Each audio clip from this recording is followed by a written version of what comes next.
مسیح کے جلالی نام میں آپ سب کو سلام پیش کرتا ہوں۔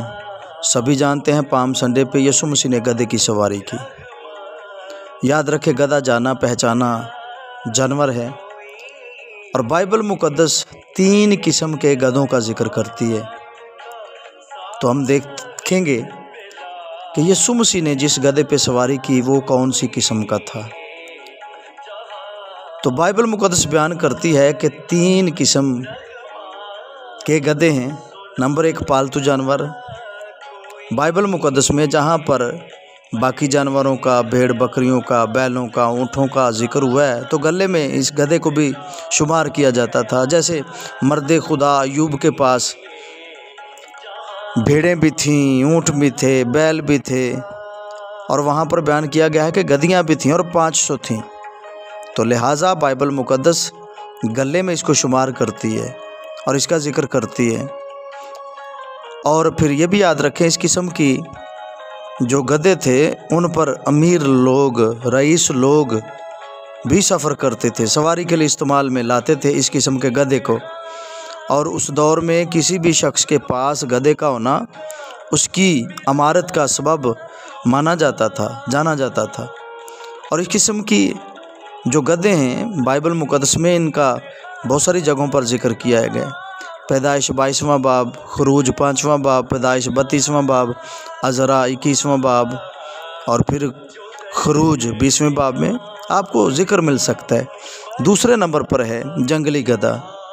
یہ بیابان میں، دشت میں آوارہ پھرتا ہے، اور یہ ایشیا، افریقہ اور جنوبی امریکہ میں کثرت سے پایا جاتا ہے۔ اور بائبل مقدس میں عموماً بربادی اور ویرانی کو ظاہر کرنے کے لیے اس گدھے کا ذکر کیا جاتا ہے۔ آپ اگر اس کو دیکھنا چاہیں تو پیدائش 16واں باب، ایوب 39واں باب، یسایہ 32واں باب، ہوسیہ 8واں باب، یرمیہ 14واں باب اور زبور 106 میں اس کا ذکر مل جائے گا۔ اور تیسری قسم ہے نایاب نسل کا گدھا۔ یہ مخصوص نسل کا گدھا بہت اہمیت کا حامل تھا۔ یہ ایک ہی وقت میں قربانی، امن اور دوستی کی علامت تھا۔ یہ بڑی بڑی تقریبات میں استعمال کیا جاتا تھا۔ اس کا ذکر بائبل مقدس میں صرف 2 جگہ پر آیا ہے۔ نمبر 1 زکریا کی کتاب 9واں باب 9ویں آیت سے 11ویں تک، اور پھر پیدائش کی کتاب 49واں باب 9ویں آیت سے 11 تک۔ اور یہ بھی یاد رکھیں انہی 2 حوالہ جات میں جہاں پر نایاب نسل کے گدھے کا ذکر ہوا ہے، ساتھ میں آنے والے حلیم بادشاہ کا بھی ذکر ہوا ہے، ساتھ میں آنے والے مسیح کا ذکر بھی ہوا ہے۔ اور جب ہم اس پر غور کرتے ہیں، اس پر اسٹڈی کرتے ہیں، تو ہم اس بات پر پہنچتے ہیں کہ یسوع مسیح نے جس گدھے کی سواری کی وہ نایاب نسل کا گدھا تھا جس پر یسوع مسیح نے سواری کی۔ اور یہ چونکہ امن کی علامت ہے، گدھا انصاف کی علامت ہے، فروتنی کی، حلیمی کی علامت ہے، تو اس لیے چونکہ یسوع مسیح حلیم بادشاہ ہے، فروتن بادشاہ ہے، اس نے نہ تلوار چلائی نہ چلانے کا حکم دیا۔ وہ صلح پسند، امن پسند، اور اسی لیے اس نے حلیمی کا مظاہرہ کیا گدھے کی سواری کر کے۔ یاد رکھیں اس دور میں کسی بھی شخص کی سواری کا انتخاب ہی اس کے مقصد کو ظاہر کر دیتا تھا۔ اگر کوئی گھوڑے پر سوار ہو کر کہیں جاتا تو لوگ دیکھ کر سمجھ جاتے یہ جنگ کے لیے، اور اگر کوئی گدھے کی سواری کرتا تو سمجھ جاتے گدھے کو دیکھ کے یہ امن پسند ہے، یہ صلح پسند ہے، یہ امن کا سفیر ہے۔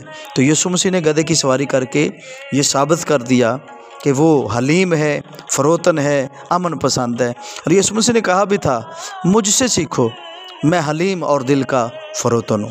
تو یسوع نے گدھے کی سواری کی۔ یاد رکھیے دجلہ اور فرات کی وادیوں میں بسنے والے قدیم باشندے اور مادی قبائل جب اپنے باہمی جھگڑوں کو ختم کرنا چاہتے اور صلح کا کوئی سمجھوتا کرتے تھے، دشمنی کو مٹانا چاہتے تھے، تو اس عہد کی علامت کے طور پر سفید رنگ کے ایک نایاب نسل کے گدھے کو قربان کرتے تھے۔ اور اس طرح سے آہستہ آہستہ ان کے لیے گدھے کی یہ مخصوص نسل امن کے جانور کی حیثیت اختیار کر گئی۔ اور اسی مخصوص نسل کے گدھے کو یسوع نے سواری کے لیے پسند کیا، اور سوار ہو کر یہ ظاہر کیا کہ وہ حلیم بادشاہ ہے، فروتن بادشاہ ہے۔ صلح پسند ہے، امن پسند ہے، اور اس نے یہ ثابت کر دیا کہ وہ ایسا بادشاہ ہے جو جنگ نہیں چاہتا بلکہ امن چاہتا ہے۔ تو یاد رکھیے، یسوع مسیح نے جس گدھے پر سواری کی وہ نایاب نسل کا گدھا تھا۔ خدا آپ کو برکت دے۔